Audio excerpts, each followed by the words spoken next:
Okay.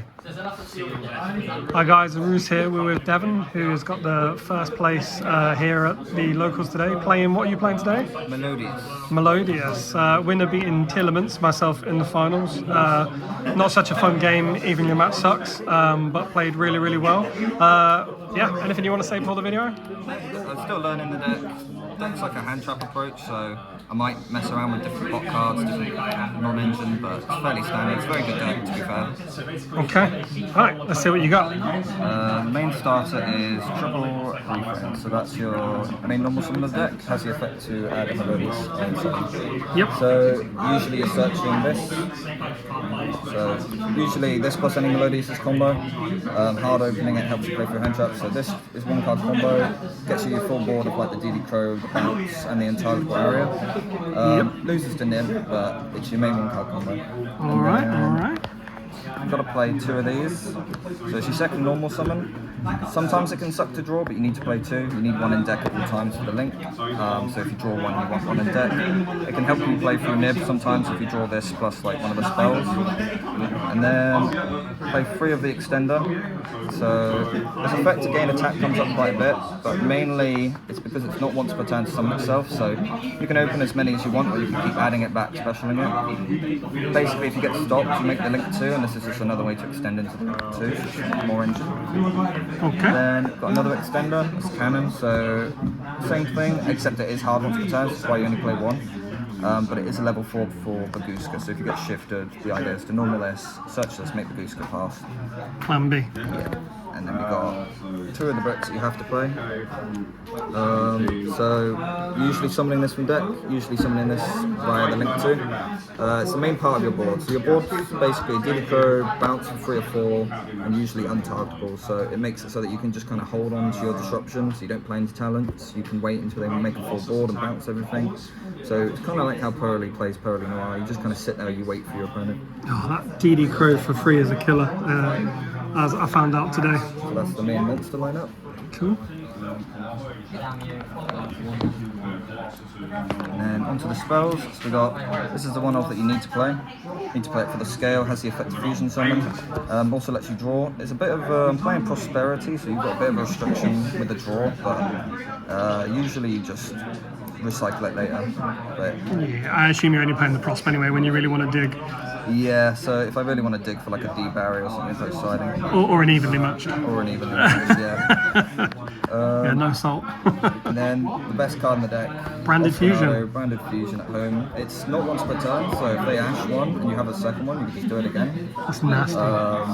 So it's really good. It's just send 2 from deck to summon. It's 1 card starter that plays through Nib. So it does your full board and it also plays through Nib. Fantastic. And then Hell of a card. OTS Super coming soon, yeah? And then triple first movement. So you can't play this in like the Snake Eye decks that are playing this because this locks you into Melodious, but in the pure version it's just another starter. It gets you combo through Nib, but you forgo the targeting. So you have a choice when you play this. You can either go full board, disregard Nib, or you can do half board, play around Nib. If you're just using this, you probably have some non-engine to back it up. Nice, what, 25, 30 quid super? Yeah. Both of these conflict, you've got to control no monsters, but we'll get back into that later, how we can play around that. And then triple Prosperity, you can play Desires. I know like Herman Hansen's been playing Desires. I don't like it. I think this deck's cards quality over quantity. I get that like Herald of Orange like can be pretty card intensive, but yeah, I prefer Prosp. It's just so much better to just open the Branded Fusion. Yeah, I mean, as we saw in game 2, the Prosp for 6 into evenly is really painful. Let's go on to our hand trap. So we play 16 non-engines. We play 3 Ash, play 3 Vela, 3 Ghost Ogre, triple Herald of Orange Light, triple Imper, and 1 Callby. Yeah, so like, I don't know if I need to play Callby, but I like it because so many hand traps are. Yeah, I mean, Callby is Callby, isn't it, at the end of the day? It's solid. But you have a decent chance of seeing 2 hand traps. Herald's like crazy. Yeah. You can protect your Branded Fusion from Ash, you can protect your plays. It's really good. Sometimes you can disregard Nib if you draw this. Yeah. So Herald's an incredible card. Shifter, yeah. It's one of the main reasons to play this, because Snake Eyes can't play Herald. Yeah. How many in the deck? Solid 40? That's solid 40. Yeah, okay. And then anything you'd change about the main, or? I think I'd try even though I said I'd prefer Prost, but I haven't really given Desires a proper try, so I'd give it a try. Yeah. And then the non-engine, I'd maybe try changing the board breaker approach, because sometimes to play around talents with your board, you have to not use your monster hand traps, because then you play into talents and they take. So Yeah. sometimes having like a chalice or an imperm or a droplet set means that you can disrupt your opponent without playing into the talents. It's something I want to try. Would you, if you were thinking of changing it to board breakers, would you change it to more of a go second, or would you still be going Still first? go first. All the board breaks I play would probably be like triple droplets, triple chalice, maybe super poly tactics, Okay. imperm, yeah. And then the talents, I guess. Going to the extra, so we play 3 of this. I tried dropping it to 2, didn't like it. If you're really good at managing your resources, you can probably play 2. But personally, in a grind game, especially versus Tempai, when they start crashing your board, you want to keep floating into this off your boss monster. Yeah, this card's crazy good. Yeah, just summons from deck, has the effect to revive. It has a weird niche effect where your Melodious fusion monsters can't be negated. But if it gets imperm veiled, that doesn't matter. It's a very weird ruling, so basically you can do this weird board where you make Baguska with this and your boss monster, and then your Baguska won't negate your own boss monster because of this. So Yeah. I don't usually do that board. And then 2 of the DD Crow. It's just another end board piece you just summon. Just 2 Melodious monsters, DD Crow for free, very strong. Yeah, DD Crew for 6 against Tillements really sucks. And then... And it was all in combo as well that you did it in. And then main boss monster, you play 2 of these just in case you outed it. You can do it again on turn 3. Is the effect to bounce. That's how you play around nib, is when you get to you summon this 5th summon. Then if they nib you at any point, you can just chain this. Nothing's on field, so they don't tribute anything. Nib doesn't resolve. Nothing Yeah, gets summoned. just fizzles. Yeah. Played 1 of this. I wasn't actually playing this, but then I played it for Tempai. It has the effect of it can't be destroyed by battle, can't be destroyed by card effects. It has like a Yubel sort of damage effect to it. Nice. So basically, if Tempai draw like super poly or droplets to break your board, you can float into this and they just can't kill you. Nice, nice. Play 1 Baguska as plan B for shifter.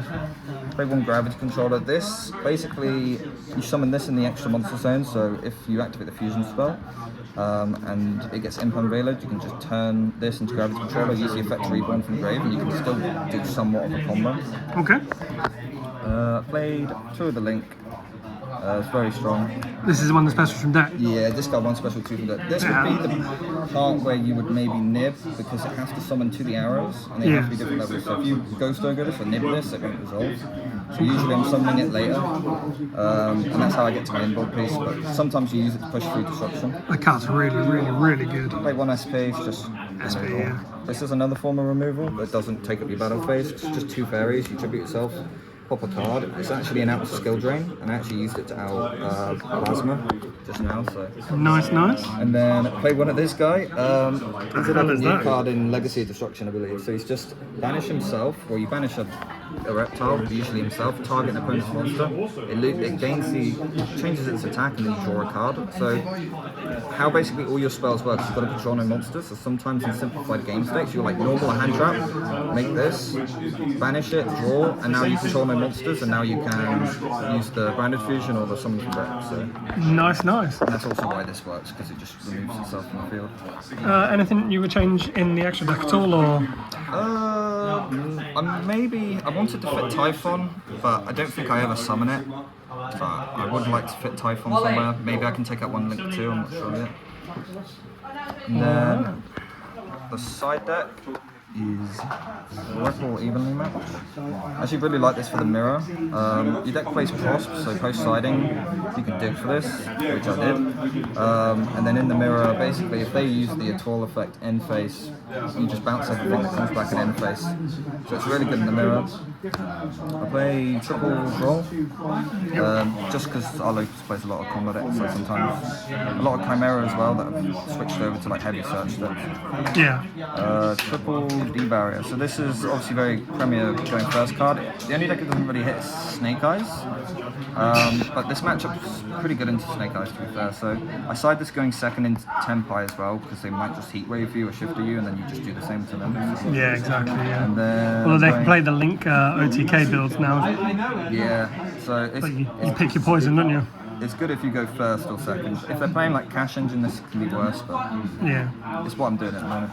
Triple Cosmic. This is like for lab, just some random back row hate. There's lots of matchups where you decide this going first as well. Played 2 Bell. I know there are quite a few branded players here, so I was playing Bell. It's good versus lab as well. This could maybe be Morna, that you decide Ghost Ogre into fire, but I'm not sure yet.